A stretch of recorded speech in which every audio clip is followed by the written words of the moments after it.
Hello and welcome to my Strictly Come Dancing 2025 Musicals Week recap and review. My name is Maskedsinger Homie, content creator and host of Maskedsinger Homie's recap and review podcast, where I talk about TV, music, celebrities, and so much more. If this is your first time listening, and if you're listening to this on Spotify, please follow the podcast and also download this episode.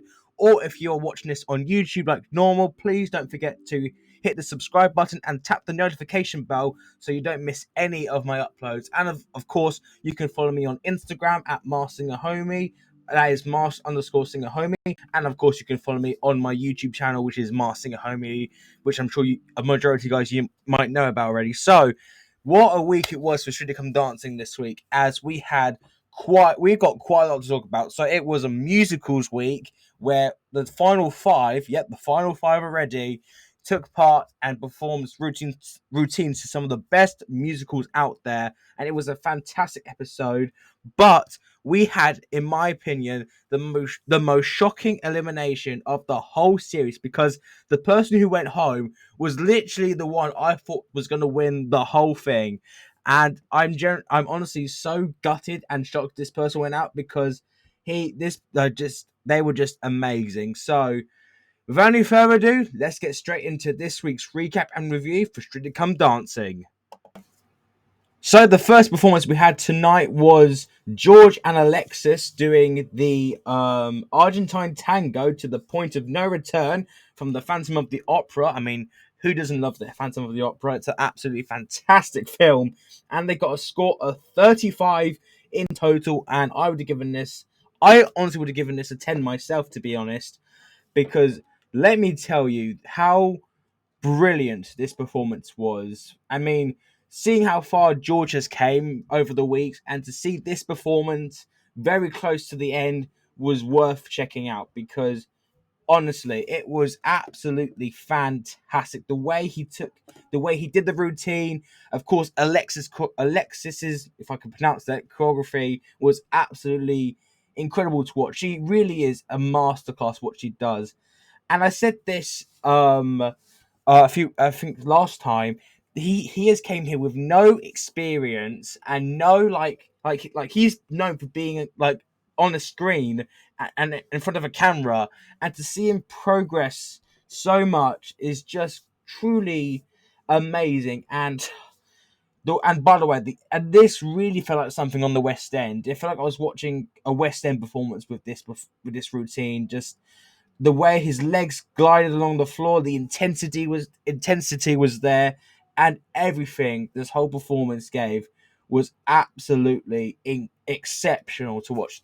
This really was a breakout moment for him, and on the night that it really matters at this point in the competition, he absolutely brought it, and I could not be more happier. This really was a fantastic performance from him.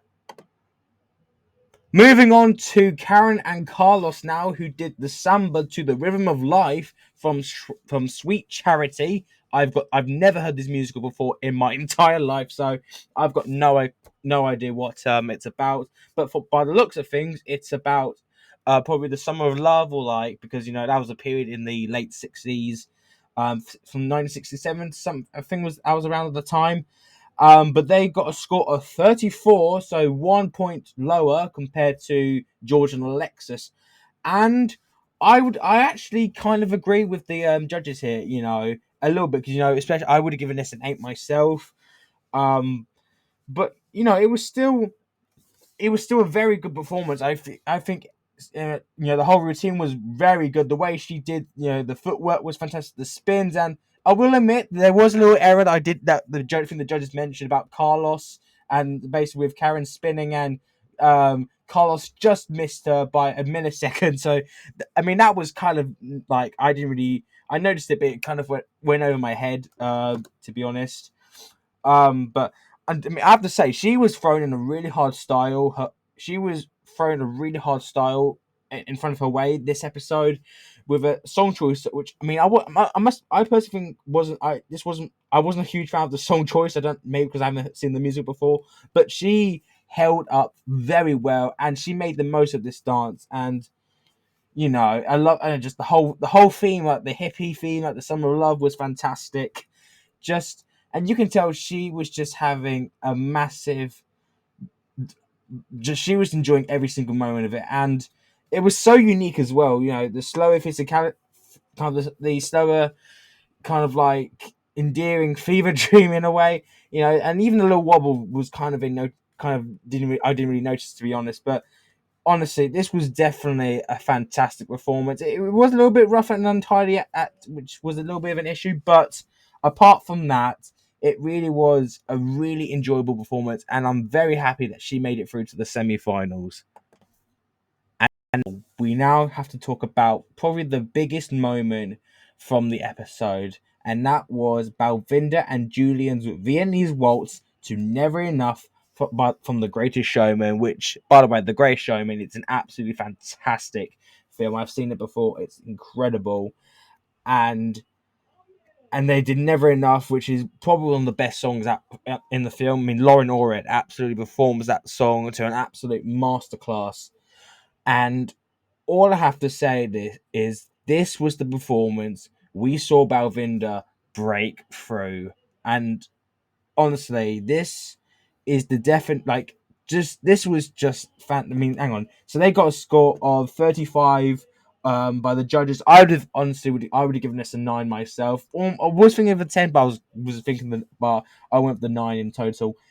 And this was just, I've got one word to describe this performance, and that was fantastic. Not only the song choice was correct, and the way she started by herself, in the way, and then with Julian then did with him, and just also by at the end, that Julian left Balvinda. It felt like this was her moment at the end, and just wow. I just honestly, the emotion and was so honest, so real, and to be honest, throughout the whole competition, she has fought harder than anyone else, because she's been in the bottom two so many times, I think in 5 times in total, which I seriously don't understand.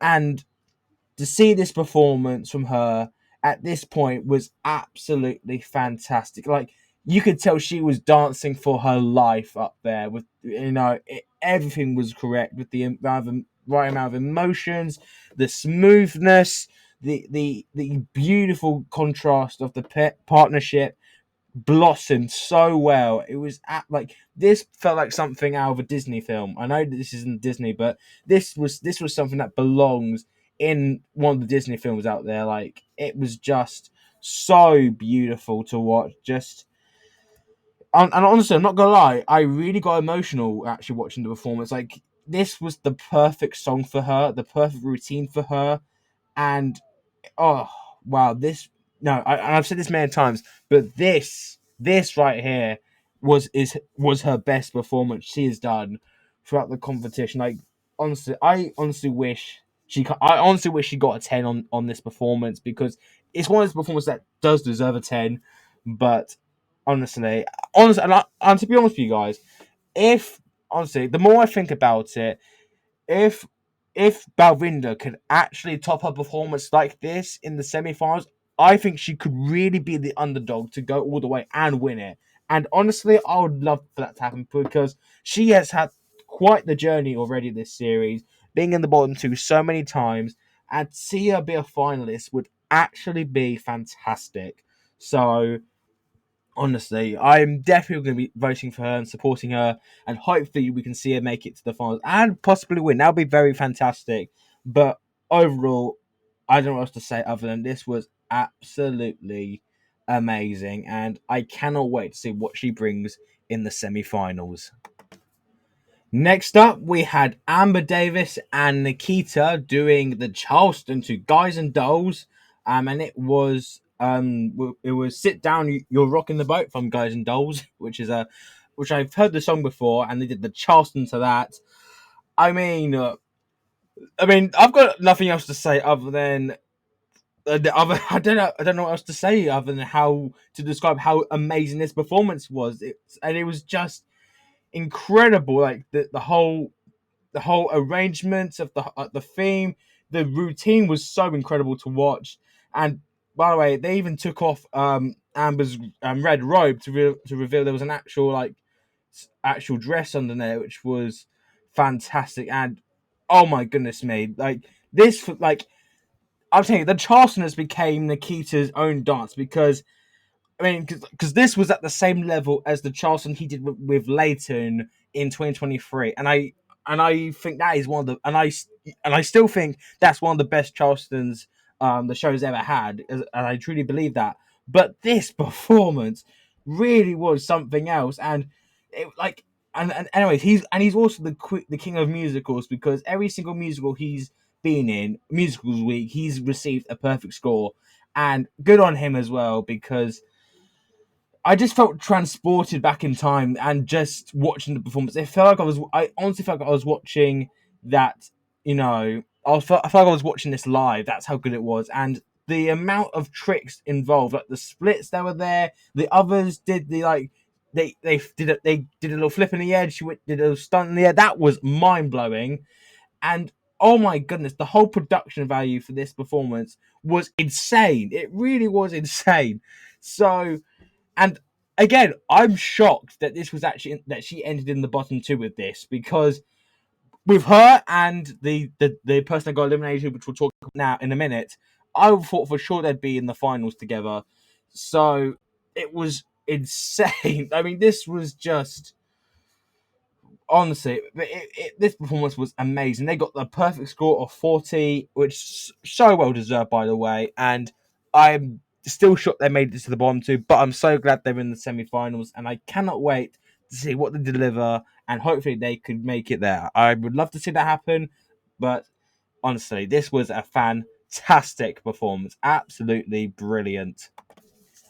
And now we have to talk about the most shocking elimination of the whole series. And I still can't believe that he went home. And that was Lewis and Katia, who did the salsa to the dance at the gym from West Side Story. And if you don't know that scene, it's the scene in West Side Story, I believe. It's when they are in the hall and they're basically doing the mambo. It's basically the mambo scene, and they're like mambo, and then they're doing the whole everything in it, which is just, I mean, I love that scene, but I must admit, this was not his best performance, in my opinion. I don't think this was his best performance. It was still fantastic to watch. They got a score of 35. I would have given this a 9 myself. It was still a joy to watch, and I really enjoyed it. I mean, the amount of, I mean, I must say, his choreography he did here was fantastic. The amount of moves he did, and the salsa moves, the little spin he did as well with Katia and one of the other dancers, that was really cool, and even did like a little spin by himself. That was very impressive, and but while it wasn't his best performance, I'm still unbelievably shocked that he actually was the one who went home because I think we all thought that he was going to be the one that would end up winning the whole thing, especially after the couple's choice he did on Halloween week, which for me is still the best performance ever to be done on Strictly, especially in the recent seasons. But I really had just shocked, like how did they send him home? Like I understand it wasn't his best performance, but even then, both him and Amber didn't deserve to be in that predicament at all. They didn't deserve to be in that position at all. And this was what I was dreading. The fact that I even said this to myself before going into the show, that if we ever see a dance off between Amber and Lewis, that would be absolute torture. And it was torture because I thought for sure they'd be in the finals together. But honestly, it's just I'm gutted as well. I really am gutted because every single routine he did was absolutely phenomenal to watch, and even I mean, his couple's choice, I always go back to watching. And do you know what I've just realized to myself? I also feel we were massively robbed of seeing him do that incredible couple's choice. Had he if he would have made the final, I I honestly think we were robbed of him redoing that incredible performance again because I mentioned myself that that couple's choice was was the performance that solidified him to be in contention to win the whole thing. And honestly, had he done that in the final, that I think that would have boosted his chance of winning as well. Because my goodness me, that would have been amazing to rewatch again. But honestly, I'm absolutely gutted for him. But I can't deny he did absolutely fantastic, and I truly think he will go down as one of the best contestants to ever grace the show to not make the final. I think he's definitely up there with Nigel Harmon, up there with Aston Marigold, Pixie Lott, all those lots. And not only that, but he is just the sweetest person ever. He is such a nice guy. And that's why I love him so much, because he's just so humble. He's got this persona to him I just absolutely love. And Katia, what an amazing woman she is. Both of them have done amazing. And also, just by the way, I can't kind of backtrack a little, but the amount of hate that Amber's got recently after making it through is really just like, I don't know, understand the hate that she's been getting. Like, I understand all of us were upset that Lewis went, but the amount of hate she's been getting has been so unnecessary. I mean, he even commented on her Instagram post saying, and this is what he said. He said, "You are incredible and have been such a good friend from day one. Please don't spread hate. Please, people, don't spread hate and negativity. This goes against everything we are about. It's a TV show, and we all need to look out after each other. Big love, Amber." I mean, and this just shows the type of person at Lewis really is. Like, just looking out for Amber, sticking up for her, and again, what a true gentleman he is. I'm absolutely gutted he's gone, but I think he will still be remembered as one of the best contestants ever to grace the Strictly 4 to not make the final. And if there's ever an All-Star season, I hope we see him compete in one, because he really, truly is an absolute phenomenon. So there you have it. That was my review for Strictly Come Dancing Musicals Week. I would love to hear what you thought about it in the comments below. You know, I really, I can't believe this series has already gone by. There's only two more episodes left, which is madness. Which is be the semi-finals and the final, and I'll also be doing my winner predictions for who I think will win it. And just because it now kind of throws a spanner in the works, everybody, because after Lewis is gone, I have to rethink of my choices who I want to win. Because I mean, on paper, you'd think Amber would be the likely winner, because especially the journey she's been on, but also George Clark has got a big fan base. Karen has been progressing so much, and Balvinda has been the one who has fought back so many times. And I think to give the underdog the win would be really cool. But I think out of the final four we have left, I think it's going to be. I think George might win. I think George might win it. I think it's going to be between. Yeah, I think maybe between Karen and George, but I'm leaning towards George on this one at the moment. But once we do my semi-finals recap, I'll probably give my predictions at the end as well. But anyways, thank you so much for listening to my Strictly Come Dancing recap and review for Musicals Week. I hope you guys enjoy listening. Make sure to follow the podcast and download the episode if you are checking it out. And of course, once again, thank you very much for listening. And of course, I will see you guys next time.